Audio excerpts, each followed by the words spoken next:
So good day guys, my name is Kirby Gabini and today I will introduce to you the 15th President of the Philippines, which is Benigno Noynoy Aquino III, serving from 2010 to 2016. His administration placed emphasis on transparency, accountability, and reforms from the touch the fields of science and technology and society. Under his leadership, the government invests in infrastructure, information technology, and disaster preparedness systems, highlighting the role of science and technology in nations build. Let's look us into the vision and the government's help shape progress, social development in the Philippines. And lastly, the local and foreign policies of Ninoy Aquino III. First is governance and anti-corruption. He launched the Ang Matuwid program focused on fighting corruption and promoting good governance, followed by economic growth and infrastructure.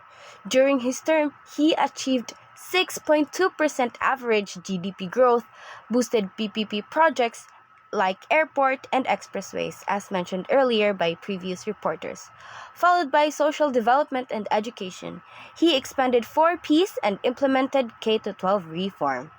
And Peace and Inclusivity, signed framework agreement on the Bangsamoro to reduce conflict in Mindanao. Followed by foreign policy and sovereignty, One West Philippine CK signed EDCA with US and strengthened ASEAN and APEC ties. And lastly, support for overseas Filipinos. He enhanced consular services and aid during global crisis. This is CQ Hinares, and now I'll be sharing to you the programs of Benigno Aquino III that help nation building through science and technology. First one is Pantawid Pamilyang Pilipino program, or shall we say for peace. Expanded coverage from 800,000 families in 2010 to 4.4 million by 2016, improving health and education. Second one is infrastructure through public-private partnerships, or PPP. It launched road, airport, and rail projects with private sector, investments to boost connectivity and ground. The third one is PhilHealth Expansion Program. Aquino expand PhilHealth coverage and digitize health services to improve access for Project NOAA Pag-asa modernization. The nationwide operational assessments of hazards provided real-time weather data, flood forecasting, and hazards maps to improve disaster preparedness. The fifth one is PNP Capability Enhancement Programs, or project provided modern equipment recruitment and training to strengthen law enforcement.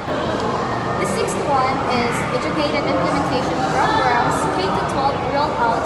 It develops the senior high school curriculum. And the last one is Boosted Research and Development, or R&D funding.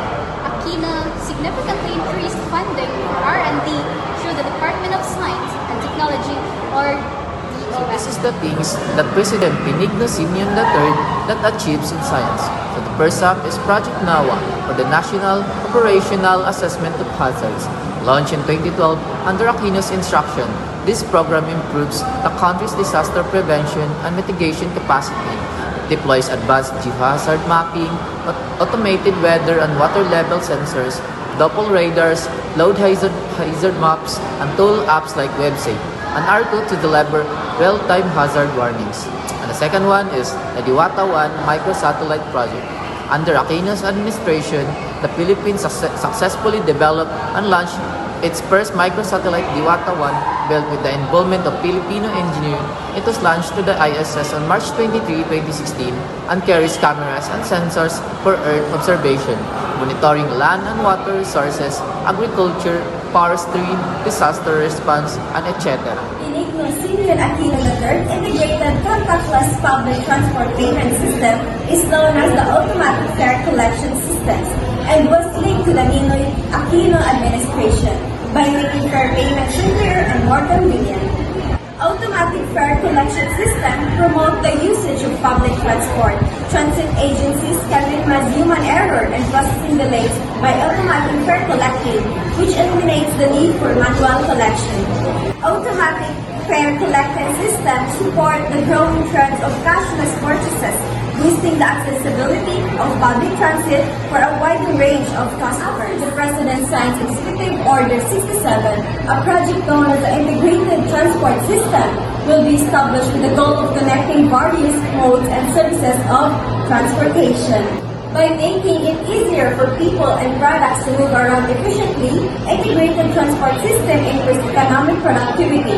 Utilizing current infrastructure is maximized by the incorporation of technology. Third-party system, computerized tool collecting, a real-time traffic control, several governmental levels and agencies must coordinate for integrated transportation to be effective. Hello, my name is Ria Mael, and today I'm gonna be talking about the infrastructures under the former President Benigno Aquino III. So, during his administration, 2010 to 2016, infrastructure's development was mainly driven by the Public-Private Partnership, or the PPP program. His government initiated and awarded several key projects. So here are the list of the infrastructures under the former President Noynoy Aquino III. So the first one is the expressway and roads.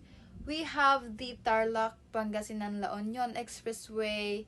The second one is the Muntinlupa-Cavite Expressway and the Naiya Expressway, which was finished during 2016 to 2017. And lastly, we have the Daang Hari in the South Luzon Expressway. And this project was awarded by the PPP program.